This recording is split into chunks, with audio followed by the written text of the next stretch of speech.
Assalamualaikum.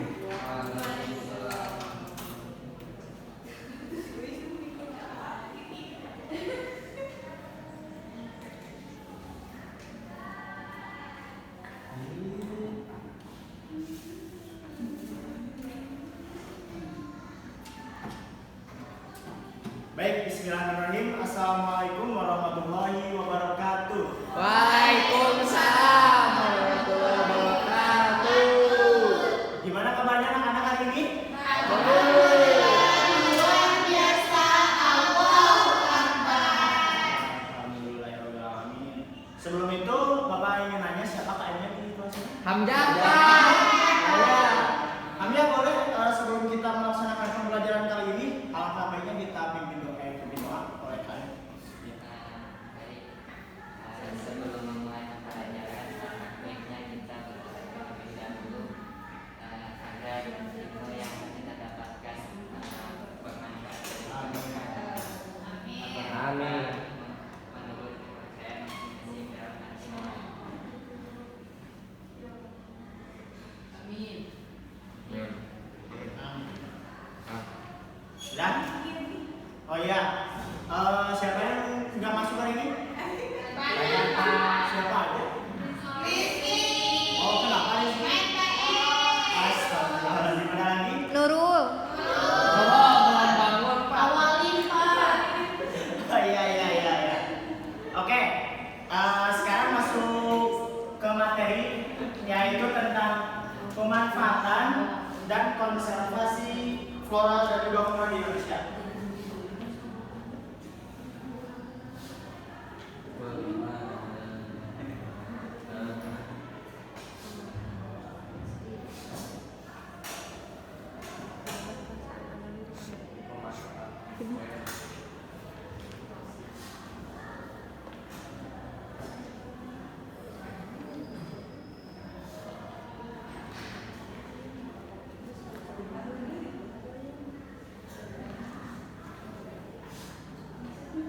Ya, pemanfaatan dan juga konservasi flora dan fauna di Indonesia. Nah, sebelum itu Bapak ingin menanyakan, ada yang tahu apa saja manfaat dari flora dan juga fauna di Indonesia ini?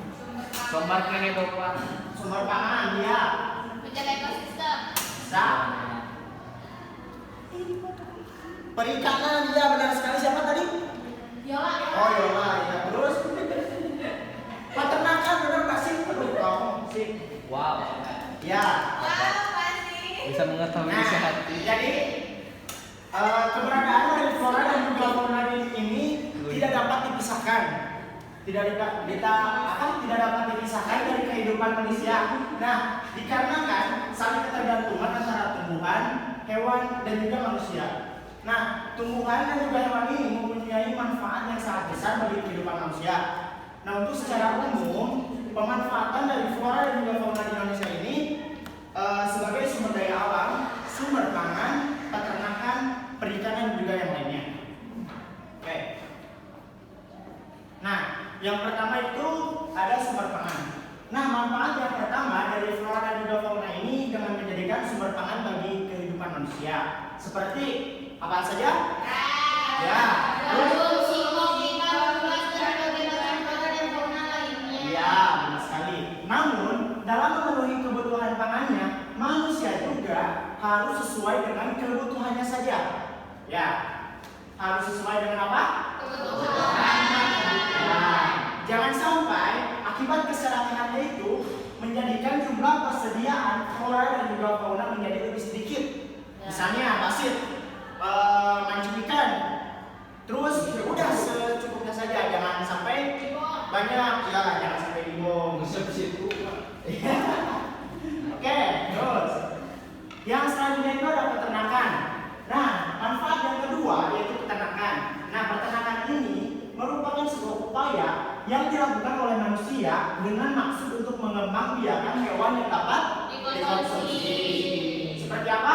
Ayam, bebek, sapi, dan yang lainnya. Nah, selain sebagai sumber pangan, hewan ternak juga bisa dimanfaatkan untuk berbagai macam aktivitas yang lainnya, seperti diperjualbelikan sehingga meningkatkan Ekonomi. ya sekali. Nah, yang selanjutnya itu ada perikanan. Nah, perikanan ini merupakan sebuah usaha yang difokuskan pada pengembangbiakan biota air, baik dari air laut, tawar ataupun payau. Nah, apalagi di Indonesia ini merupakan bagian wilayahnya 2/3% bagiannya merupakan dari perairan. Nah, sektor perikanan bisa menjadikan salah satu komoditas andalan dari negara kita tercinta yaitu Indonesia. Ya. Wow. Pernah belum? Oke, yang selanjutnya itu masuk ke materi tentang konservasi flora dan juga fauna di Indonesia. Nah,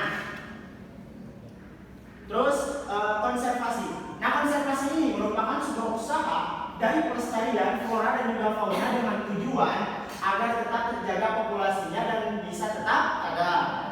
Nah, untuk konservasi di sebuah kawasan wilayah ini meliputi kriteria kawasan yang memiliki kekhasan yang tertentu seperti memiliki spesies langka dan juga endemik. Oke.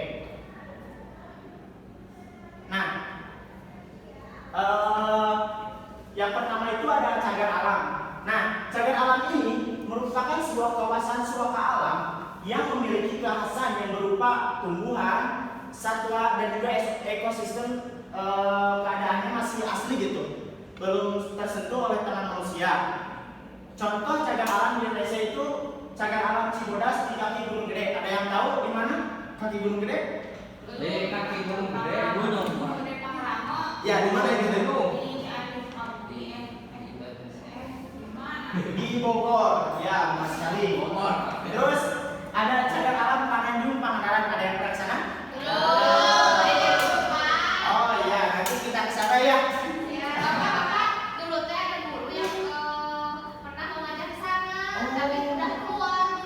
Ya nanti sama bapak aja ke sana ya.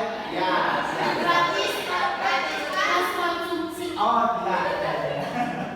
Selanjutnya ada cagar alam Rafflesia di Bengkulu. Ada yang pernah ke sana? Jauh. Tebing.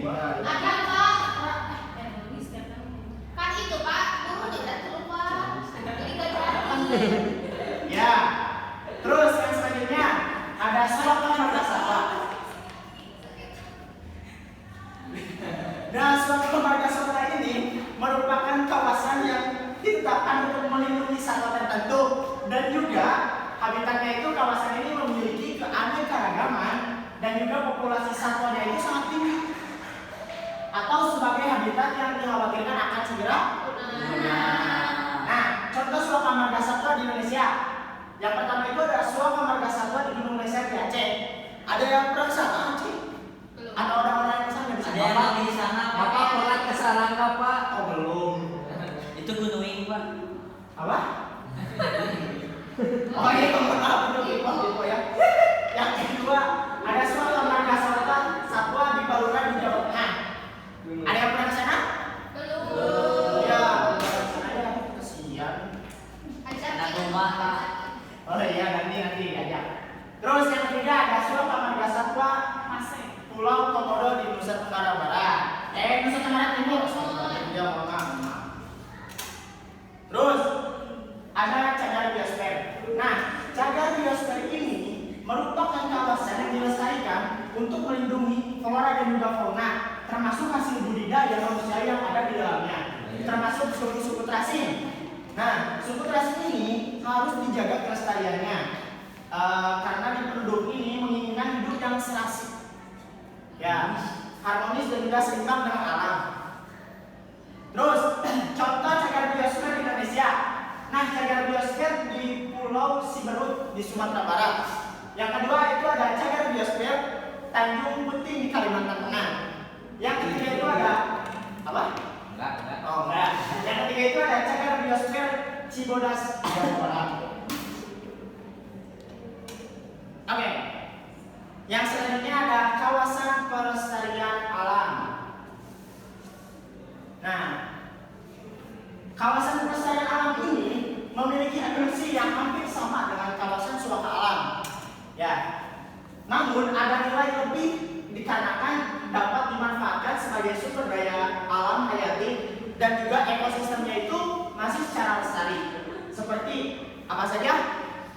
Taman Nasional, Taman Hutan Raya, Taman Wisata Alam, dan lainnya.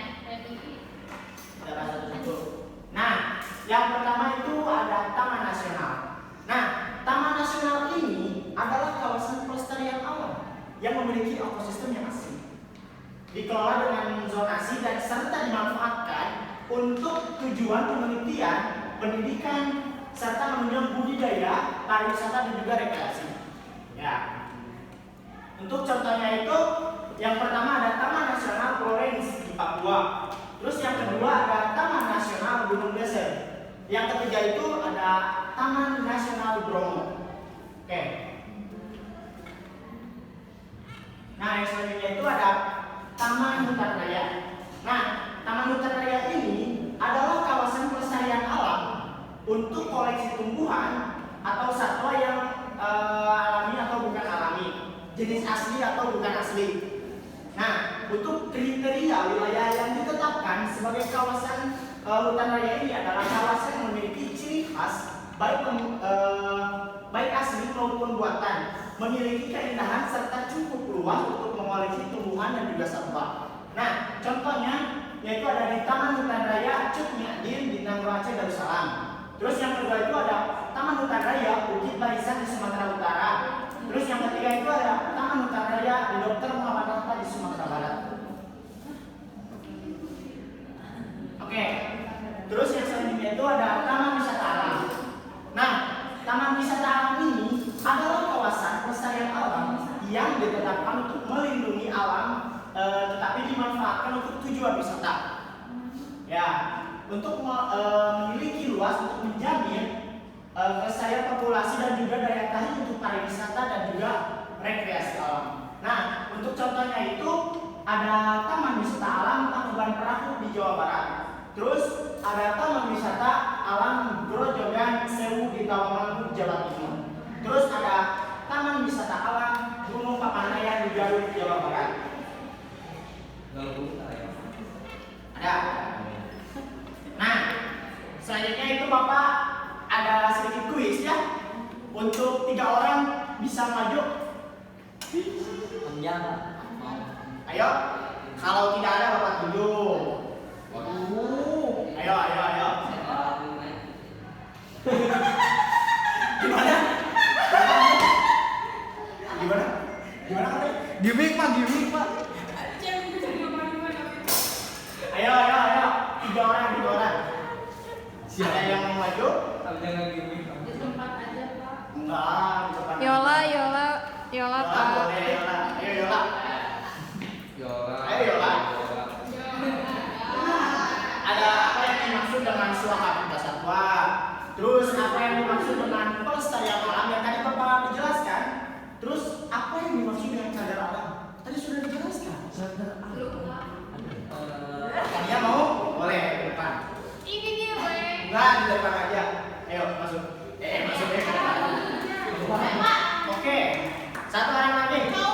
Selama marga satwa ini.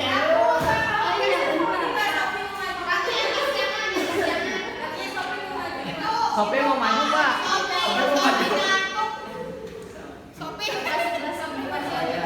Satu orang lagi. Namanya Pak? Abia mau? Enggak. Basit. Iya, ayo. Dah dulu. Cepat, ayo Basit. Bapak, Ayo. Ayo cepat bilang Pak.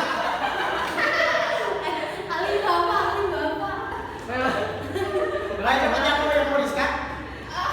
Mau? Boleh, ke depan. Oke. Teman aku molam Pak. Ini mah persepsi kita Pak. Iya. Coba ya. Oh ya, dong ya.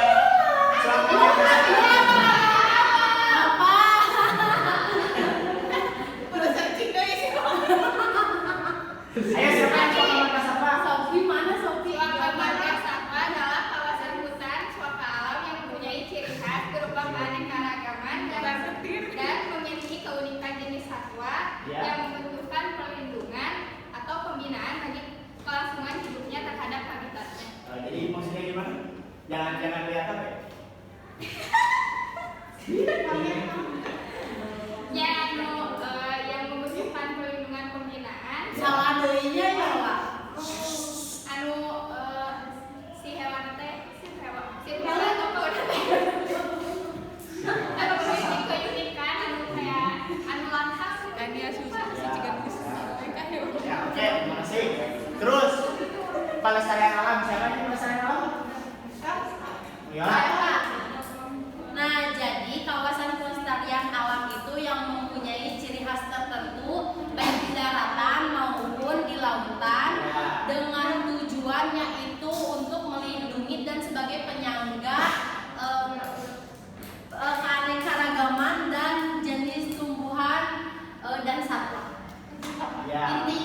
dari kesimpulan Cep.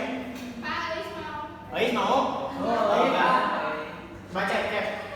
Sebisanya saja kalau Pak. Ayo.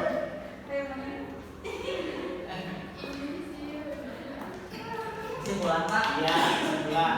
Dari pemanfaatan konservasi flora dan juga fauna di Indonesia. Ya. Mungkin kesimpulannya pemanfaatan dari apa tadi flora juga yang termasuk bahan pangan ya Pak ya, yang harus dijaga. Mungkin dan yang kedua adalah konservasi dari flora dan juga fauna di Indonesia itu harus lebih dikembangkan. Mungkin tadi ada beberapa konservasi dari flora dan juga fauna, ada cagar alam, suaka dan juga ada kawasan lestari. Itu mungkin Pak. Terima kasih. Bentar. Oke, mungkin sekian ya materi dari Bapak. Mohon maaf bila banyak kesalahan. Wabillahi taufiq wal hidayah. Wassalamualaikum warahmatullahi wabarakatuh.